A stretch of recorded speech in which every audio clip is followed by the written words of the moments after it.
baby. Big pepper, spinach. What up, boys? It's Flash Fontanelli. Let's talk about conversation. One of the most commonly asked questions I get from students is, I don't know what to say. I get stuck in conversation. It's actually not so much about what you say, but how you say it. And listening has as much importance in conversation as actually speaking. So I'm going to give you 10 tips that you can start taking and really improving your conversation skills. But remember, conversation is all about practice. You're not going to hear this one time and go out and become a master. Shoot the shit with everybody. Talk to the old man working at Walmart. Talk to the sweet old lady at the grocery store.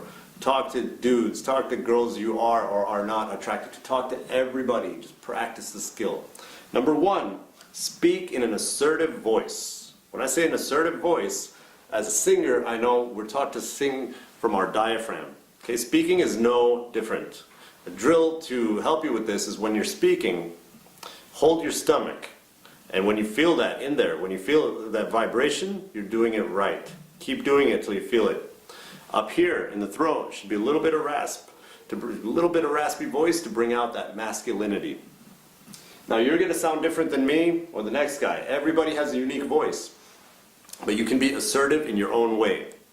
Number two is what I call the storytelling pause. Storytellers, great storytellers, always leave their listener hanging on to hear what the next word is going to be. They create anticipation with that pause. Number three is a different type of pause, the listening pause. What I mean by this is when you're listening, you're never going to cut her off. Never ever cut someone off when they're speaking. Instead, you're going to wait till she's finished at least 2 seconds before you respond. And little tip on listening. While you're listening, it always helps to nod. Now, when I say nod, I'm not talking about this approval-seeking nod. Not quick successive nods. What I'm speaking about is slow nods. What this does is shows that you're really listening and you're letting those words sink in. What does a pause do? Pausing 2 seconds before you respond to whatever she just said shows that you not only listened, but you're taking the time to carefully consider your words before responding. This shows that you're taking an interest in what she has to say, and people like to talk to other people who take an interest in them. Number four, emphasize certain words. You are the worst liar I have ever seen. Way more powerful than saying this in a monotone voice. You are the worst liar I have ever seen. Huge difference. It's not the words that I'm saying, it's how I'm saying it. Delivery is everything, guys. Delivery is everything in verbal communication. To make that even stronger, let's go number five, using your hands to support that emphasis. You are the worst liar I have ever seen.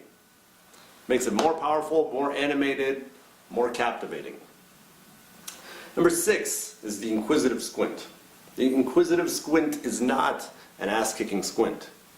It is, I'm interested in what you're saying squint. I see. Shows that you are letting her words absorb you. Good listeners make friends very easily. All right, number seven is a very important one. Using threads to relate. In my course, we talk a lot about similarities and differences. What we're doing here is using threads. For example, she says, I was in Paris last year and I picked up this necklace. So you can take one word from her sentence and run with it and start a new conversation. You were in Paris? Wow. My buddy was there last year. He said the food was amazing, blah, blah, blah. You go into a new conversation. What this shows is that, okay, maybe I haven't been to Paris, and if you have, that's ideal, but I do know a friend who has. Therefore, we are starting to build a connection, similar experiences, similar knowledge. And you can do this with all sorts of things, but you need to use those threads to either relate or to disagree. You want to disagree a little bit too, but mostly you want to relate. It's an 80 to 20 ratio. All right, number 8, using questions to elaborate. Now, I'm not a big question fan, although it is a normal part, it is part of normal conversation that's going to happen. I prefer statements over questions. However, you can use this to your advantage whenever you get stuck. If you're one of those guys that says, I get stuck, now I don't know what to say, use these questions to make her elaborate her point.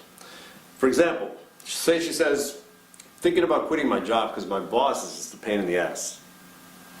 So you respond, so you're thinking of leaving your job just because your boss is giving you a hard time? You paraphrased her words, put them in question form, and threw it back at her. Now you're making her do most of the work. She's going to feel socially obligated to continue explaining. This takes the heat off of you if you're not sure what to say, and also shows that you are actually want to know more, that you're interested and you want to find out more about what she's speaking of. Number 9, laughter control. Laughter control is really important. If you ever study other people, which is huge, if you want to learn social dynamics, you must study other people, not just study yourself. Laughter control. Study, for example, like a couple that's on a first date. Pay attention to who's laughing more. Whoever's laughing more is generally seeking the other person's approval. Now, I'm not saying don't laugh at all. It's important to have a sense of humor and to be able to smile and to be able to laugh. However, what's your intention for laughing? If you are laughing to make her laugh, if you're laughing at your own jokes, this is very, very bad. Okay? Bad news. If you're laughing just to seek her approval, very bad. What you want to do is laugh when something's genuinely funny. Other than that, control your laughter. Number 10, the art of charm. The art of charm is a deep subject. I can go on and on about it. I'm not going to do that right now, but it's very important to have charm. Charm is all about facial expressions, smiling through the eyes, what you can do with your face. Okay? God gave all of us a face. We all have the ability to do crazy things with this face. That's what charm is, guys. That's a big part of charm. All right, this is Flash Fontanelli. Check out the website for more tips, and I will see you next time. Peace.